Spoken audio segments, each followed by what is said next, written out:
Bonjour à tous et à toutes. Je m'appelle Daouda Kassié. Je suis géographe de la santé. Je suis chargé de recherche au Centre de coopération internationale en recherche agronomique pour le développement, qui est le CIRAD. Et je suis également accueilli à l'Institut Pasteur de Madagascar. Bienvenue dans cette session consacrée aux sciences humaines et sociales et l'approche One Health. Dans cette session, à l'issue de cette session, vous serez à mesure de comprendre comment mobiliser les sciences humaines et sociales dans une approche One Health pour appuyer la préparation à des épidémies.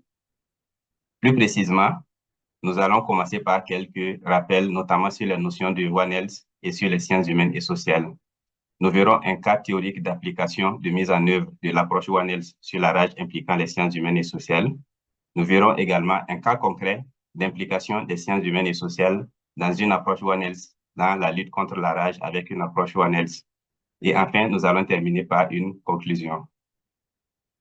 Tout d'abord, la notion de One Health, c'est un concept selon lequel la santé humaine, la santé animale et la santé environnementale sont intimement liées.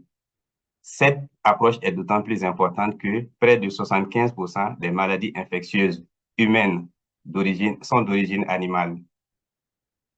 L'approche One Health nécessite donc une approche interdisciplinaire pour trouver des solutions holistiques et novatrices aux problèmes de santé. Alors, il existe plusieurs disciplines des sciences humaines et sociales. Il est difficile d'en faire une liste exhaustive, mais on peut citer entre autres l'anthropologie, la sociologie, l'histoire, la géographie.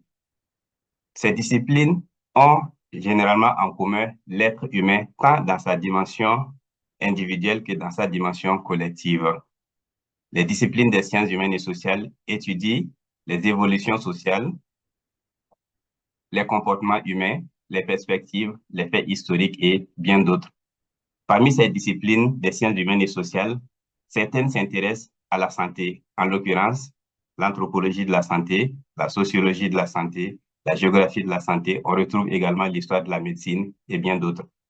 Ces branches des sciences humaines et sociales qui s'intéressent à la santé ont en commun l'étude des aspects physiques, culturels, sociaux, politiques qui peuvent influencer la santé de l'être humain. Les sciences humaines et sociales sont multiples et elles ont également différentes approches, ce qui en fait des disciplines essentielles pour comprendre et traiter, mais aussi prévenir les causes profondes des épidémies. Dans le cadre des zoonoses, elles analysent différents facteurs qui peuvent influencer la santé humaine, la santé animale, la santé environnementale dans leurs interactions mutuelles. Il est donc important, en les mobilisant, d'adopter une perspective holistique des aspects qui sont biologiques, des aspects environnementaux, des dimensions sociales, culturelles et politiques des maladies. Prenons maintenant un cas théorique d'application de l'approche One Health appliquée à la rage, dont l'objectif serait de renforcer la surveillance et la gestion de la rage. Tout d'abord, la rage, c'est une zoonose qui est transmise principalement par les morsures d'animaux infectés par le virus rabique, essentiellement les chiens, mais elle peut aussi être véhiculée par d'autres animaux à sang chaud. Sa prévention nécessite une approche One Health pour pouvoir être bien efficace.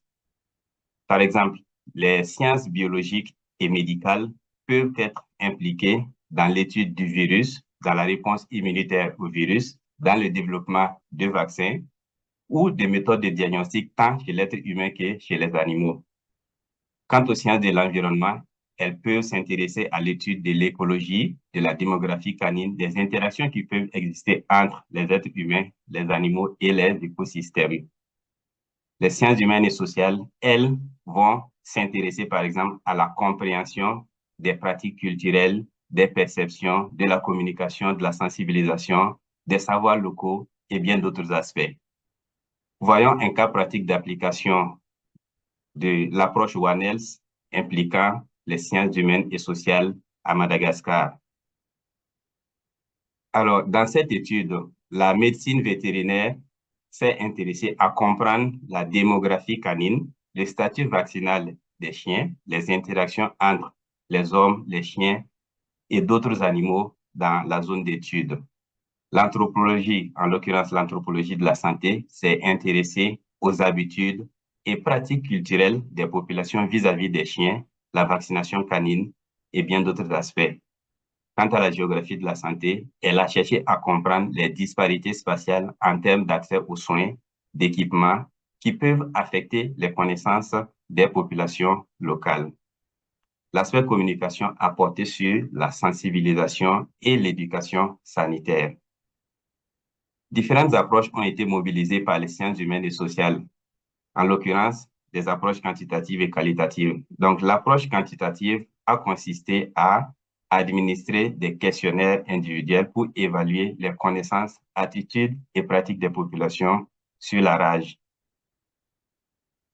Quant à l'approche qualitative, elle a consisté à conduire des focus group, mais aussi des ateliers participatifs afin de rechercher des solutions locales émanant des populations sur place contre la rage. Par rapport à la communication, elle a porté sur des campagnes de sensibilisation en communauté sur la rage. Par exemple, des flyers ont été distribués aux habitants au niveau des espaces publics, par exemple les marchés. Il y a eu également la diffusion d'une vidéo sur la rage dans les écoles, dans l'objectif de mieux faire connaître la rage par les écoliers, ses modes de prévention et comment on peut gérer éventuellement les chiens en cas de morsure. Des affiches ont été affichées dans des espaces publics, en l'occurrence dans des espaces administratifs qui sont régulièrement fréquentés par les populations. Il y a eu de la diffusion également en petits groupes, une fois qu'on retrouvait un nombre de personnes qui pouvaient être intéressées et qu'on pouvait mobiliser.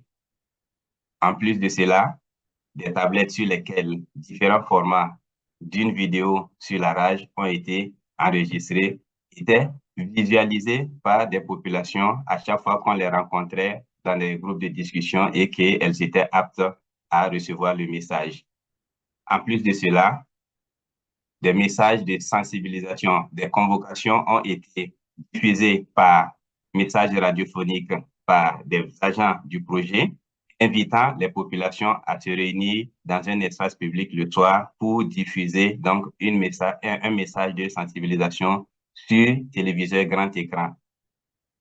L'ensemble de ces activités a été publié dans une revue internationale pour évaluer l'importance des campagnes de sensibilisation pour améliorer les connaissances, attitudes et pratiques des populations sur la rage. À l'issue de cette session, nous pouvons donc retenir que les sciences humaines et sociales peuvent être importantes dans une approche One Health. Par exemple, elles permettent le développement d'approches intégrées et efficaces. Elles permettent également la prise en compte des savoirs locaux, de la diversité des facteurs qui peuvent influencer la propagation des épidémies. La mobilisation des sciences humaines et sociales permet également de contribuer à des interventions qui soient plus efficaces, plus durables dans la prévention et la gestion des épidémies. Merci donc de nous avoir suivis pour cette session.